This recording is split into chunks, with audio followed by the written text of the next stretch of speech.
Les bifins sont à la fois les héritiers des chiffonniers de par leur activité, c'est-à-dire récupérer des rebuts, des déchets dans nos déchets, dans les poubelles, pour ensuite les revendre et leur donner une seconde vie sur des marchés parallèles. Et à la fois, les bifins d'aujourd'hui sont un peu différents des chiffonniers d'hier, dans le sens où les chiffonniers d'hier étaient plutôt des communautés de vie qui habitaient dans des quartiers entiers, alors qu'aujourd'hui, les bifins sont des migrants qui viennent du monde entier. Et les marchés de la bif sont en quelque sorte des micro-mondes.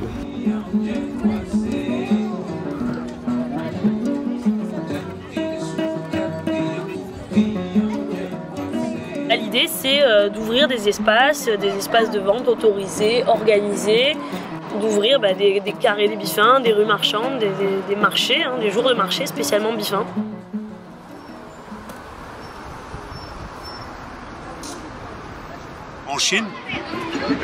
En Chine, dans les poubelles, dans Paris, dans la rue et tout ça, tous les gens, qu'est-ce qu'ils jettent? Nous, on récupère, on nettoie, on lave, et on trouve la place et on s'installe. Quelquefois, on ne gagne rien. Et en Chine, les matins, jusqu'à 1h, parce que les poubelles, à 1h, c'est fini. Et les demain aussi, il faut aller dans Paris, il faut aller partout. Tout ce qu'on trouve en chiffon, en chaussures, quelque chose, on prend. Pour vivre. C'est pas pour... Les gens, ils jettent. Hein. Ah, ils jettent, je veux dire, franchement, ils jettent. Et on trouve tout dans le 15e. Des fourchettes, des assiettes, on trouve tout. On est content qu'est-ce qu'on peut boire et pour manger. C'est pas, il n'y a rien d'autre. C'est pas une riche avec ça. Parce que c'est un duvet. Oui. 我这是新的，新的，然后可以卖。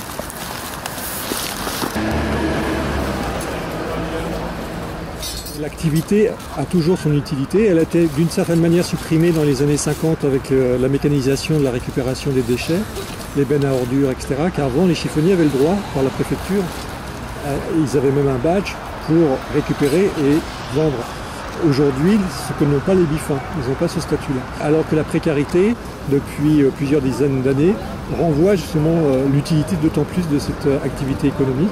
Et il y a des milliers de récupérateurs-vendeurs, rien que sur Paris, l'approche banlieue, sur la région parisienne.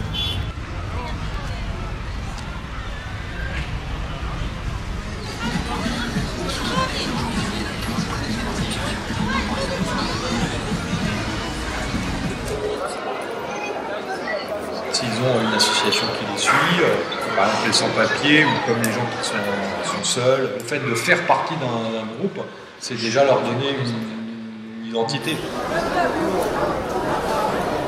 Yon, yon, yon, yon, yon.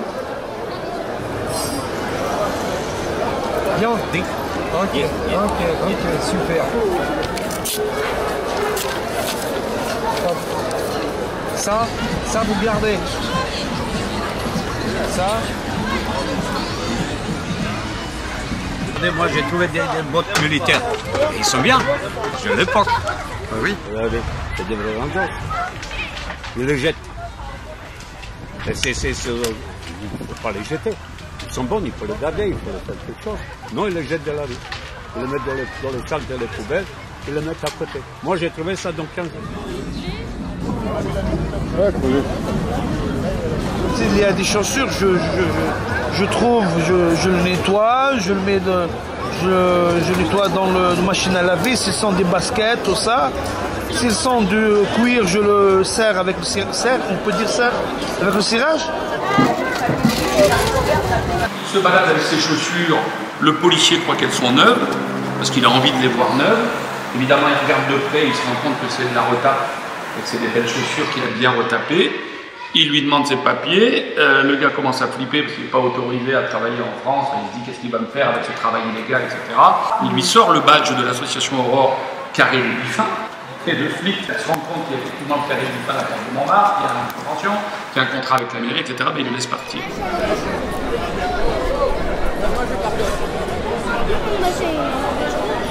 Et si les gendarmes, s'il vient la police, ils le jettent tout de suite. Ils donnent un coup de pied, ils jettent. Hein. Alors, quelquefois, ils ne mettent l'amende. Quelquefois, ils ne mettent dans le camion, ils prennent les affaires, ils les jettent. Les ordres, évidemment. Alors, avant, maintenant, ils ne jettent comme des chiens. Mais, regardez comme ici, aujourd'hui, bon, on paye notre petite place, 2-3 €, et on n'est pas jeté par la police. Ils jettent une personne, et plus c'est gai, on voit le monde, et on discute.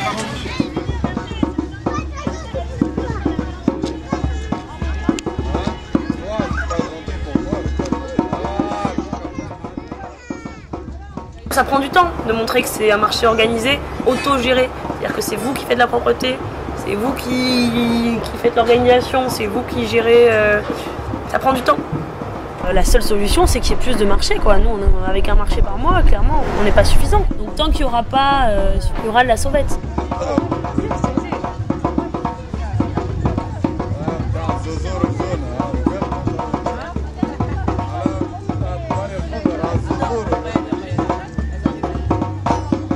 Cet assaut, c'est de défendre les droits des Biffins et surtout de les aider à développer leur activité. Tous les Biffins qui sont adhérents signent une charte où ils vendent un certain nombre de produits, ils s'engagent à que ce soit forcément que de l'occasion, qu'il n'y ait pas d'alimentaire, qu'il n'y ait pas, je sais pas moi, de cigarettes, de drogue et absolument rien de neuf. Avoir toute la journée un endroit où ils vendent tranquille, sans police, sans déranger personne puisque c'est un endroit réservé, de manière organisée, conviviale, fait qu'ils aient voilà, la tranquillité et le moyen de bosser.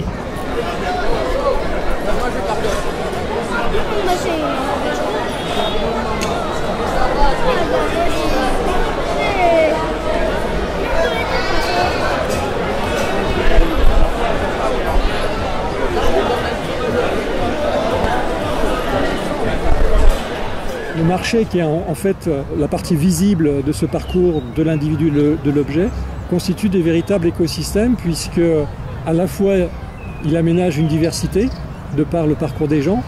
C'est des gens qui sont interdépendants mais qui ne se connaissent pas obligatoirement. C'est ça qui est d'ailleurs assez difficile à comprendre, c'est qu'il n'y a pas d'organisation structurée d'un marché biffin.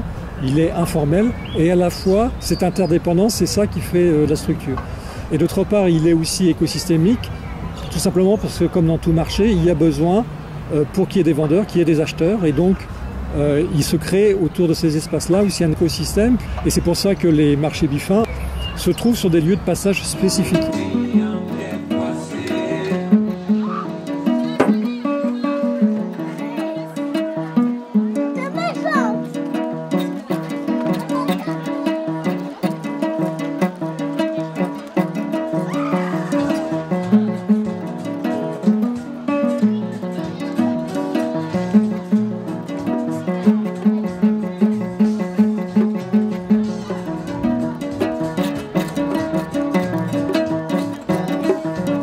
La BIF, c'est la rencontre, le parcours d'un objet, la vie d'un objet qui est à un moment donné délaissé, puis ensuite récupéré, qui a une seconde vie, et le parcours d'un individu qui est lui-même quelque part rejeté, en tout cas un peu déclassé, et qui là aussi, grâce à cette activité économique, acquiert une seconde vie, en tout cas trouve une sociabilité dans les marchés et évidemment récupère en même temps un peu d'argent.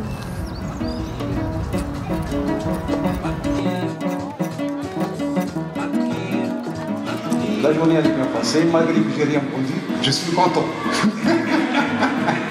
Il y a d'autres qui ont vendu, moi je suis content pour eux.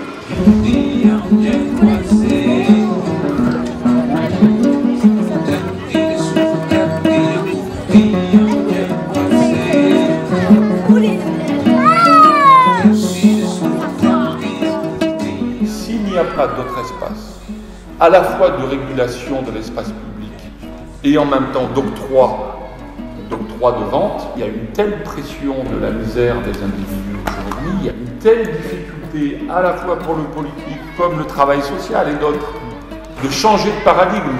Ce qui est intéressant, c'est qu'il y a des pays, ils sont déjà dans d'autres paradigmes, ils y sont depuis très très longtemps. Ils n'ont plus confiance au salariat.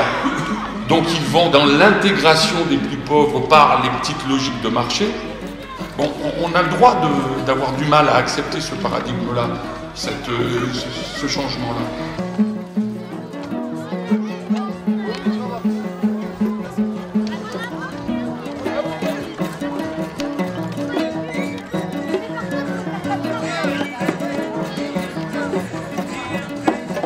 C'est les petits vélos faits par Ibrahima Kafando du Burkina Faso.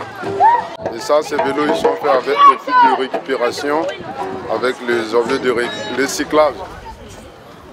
L'urgence, c'est évidemment qu'il y ait des marchés là où il y a des bifins qui vendent, là où il y a des bifins qui habitent, et là où il y a des acheteurs qui en ont besoin. Ce qui est sympa, c'est quand c'est un événement de type fête de quartier, quoi. C'est-à-dire que voilà, tout le monde est dehors, il y a d'autres animations, du coup les gens ont envie de rester tout simplement parce qu'il y a un jeu, parce qu'il y a à manger, parce qu'il y a des tables. Donc les gens ont vraiment envie de passer un moment et du coup ça attire d'autres personnes, ça fait un lien qui n'est pas que le lien, en gros le lien marchand, acheteur-vendeur. Énergie, cola de l'eau fraîche, cola de l'eau fraîche.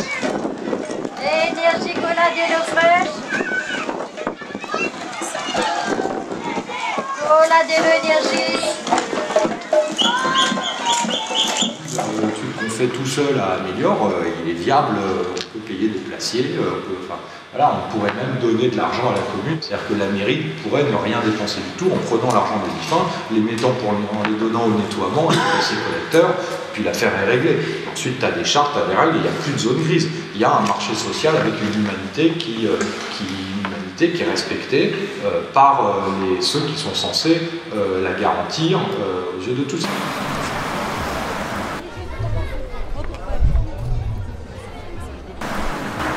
On considère le marché bifin comme un problème de nuisance, un problème de propreté. Donc c'est vrai que les bifins renvoient dans l'espace public à la fois le fait, qu'il y a une pauvreté et qu'on ne sait pas y répondre, 2, qu'il y a des déchets et qu'on ne sait pas les trier, 3, que l'espace public, enfin que la rue, appartient à tout le monde.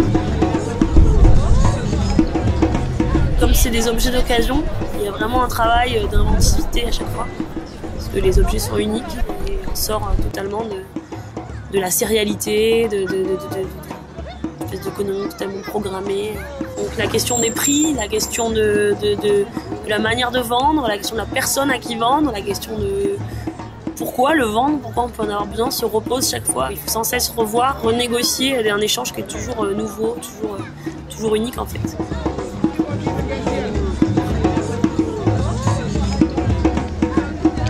En fait, il y a 2 voies qui sont choisies, qui sont inefficaces. Soit c'est la voie de l'assistanat, en tout cas la misérabiliste, de considérer les bifins comme des pauvres insérés. Ce sont avant tout des travailleurs indépendants, des gens qui ont des profils qui, a priori, ne vont pas s'insérer dans le circuit économique classique. Ou alors la répression, c'est-à-dire c'est des formes plus ou moins délinquantes, en tout cas non autorisées. Et donc on envoie tout simplement la police. Évidemment, ça ne résout aucun problème, puisque comme toute forme écosystémique, on la déplace tout simplement, mais elle se reproduit ailleurs. Mais au contraire, ça crée plus de difficultés, ça crée plus de fragilité. Il y a une impossibilité de pouvoir trouver une stabilité sociale. Les vieux, et vous l'avez lâché, vous l'avez oublié ce marché. C'est grâce à nous, monsieur, c'est grâce à nous que ce marché revit un peu. Il revivra, et on mourra pour ce marché, monsieur.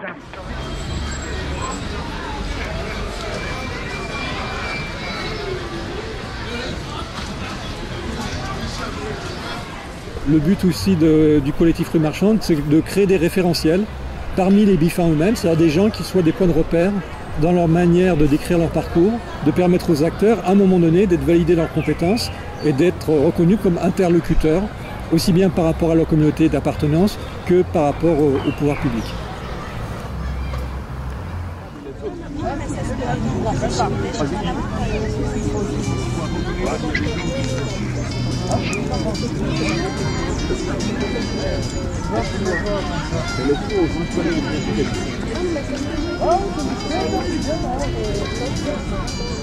Quand tu as le carré des Biffins qui donne un badge et une bâche, sans taxation, sans patente, c'est une reconnaissance formelle. Quand Améliore fait la Croix de Chavaux, il y a une formalisation de la reconnaissance pour un samedi par mois avec 250 places. Quand il est sur le carré, on ne le prend plus comme un bandit et comme un voleur parce qu'il a son badge. Et cette protection-là me semble un des premiers éléments constitutifs de la profession.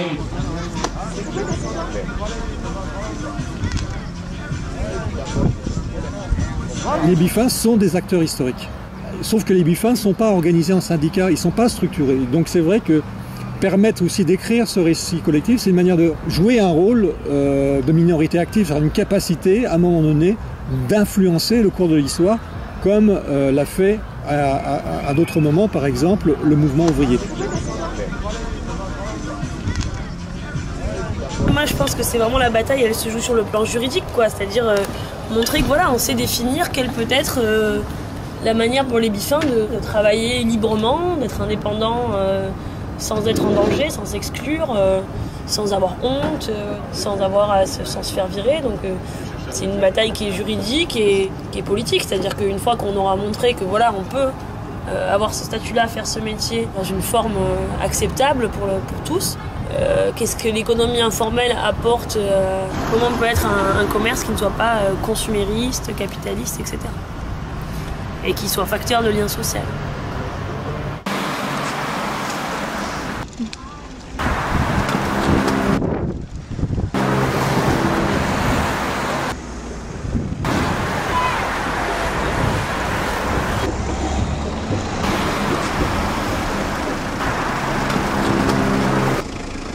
Le marché se passe bien, mais évidemment c'est pas suffisant parce que il y a environ 3000 Biffins en Île-de-France et tant qu'ils n'auront pas de quoi vivre par leur activité, ils continueront à aller à la sauvette, etc. Et ça pose énormément de problèmes, tant pour eux que pour les gens du coin, etc. C'est aussi un endroit de visibilité. Il y a un rapport très direct entre le fait de fermer les frontières et de chasser les marchés Biffins, puisque c'est deux manières de refuser finalement la migration. Or, la migration et l'immigration font partie de la réalité de l'humanité depuis son origine. C'est-à-dire que si on permet la mobilité, ça ne veut pas dire qu'ils vont justement stationner ou rester en France, mais ils peuvent rester quelques mois sur un marché Biffin, puis ensuite, grâce au marché Biffin, développer une autre carrière sociale, par exemple justement dans l'ethnique business, aller en Angleterre ou faire d'autres trajectoires. Tenez.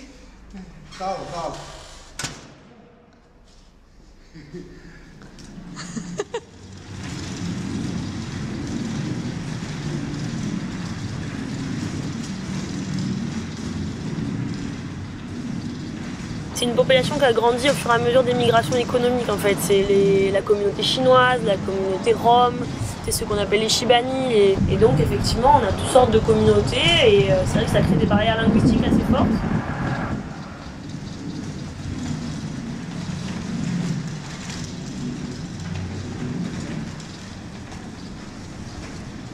Il y a déjà le marché Biffin qui est un espace interstitiel où se créent ces interactions, qui est un écosystème où des gens qui n'ont rien à voir ensemble pourtant se retrouvent ensemble. Appuyons-nous sur ce principe-là dynamique pour qu'à un moment donné des interfaces se créent entre les groupes. Le marché Biffin est un vecteur assez important d'intégration puisqu'on peut y rentrer justement. L'intérêt du marché Biffin, c'est qu'on n'a pas besoin de carte d'identité, on n'a pas besoin de statut, on peut se comprendre, même s'ils ne parlent pas la même langue, un marchand et un acheteur se comprennent, quel que soit le pays, quelle que soit la langue. Donc pour des gens qui arrivent, c'est le principal vecteur.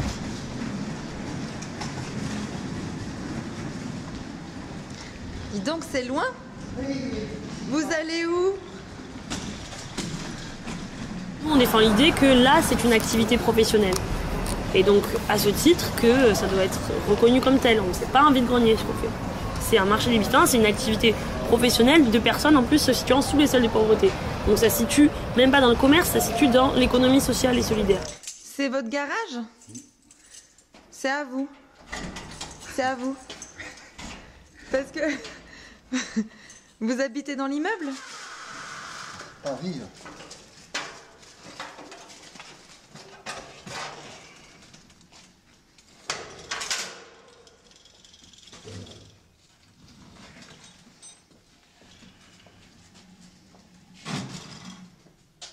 c'est bon. C'est bon là? C'est bon, regarde. Oh ben il fait noir là-dedans. Il n'y a pas de lumière?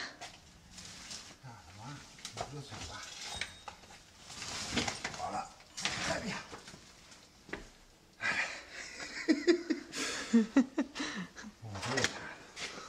Voilà.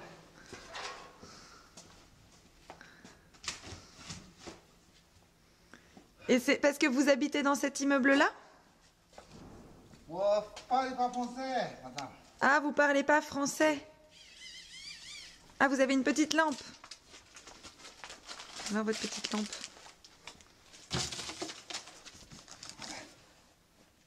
Voilà, c'est bon, fini.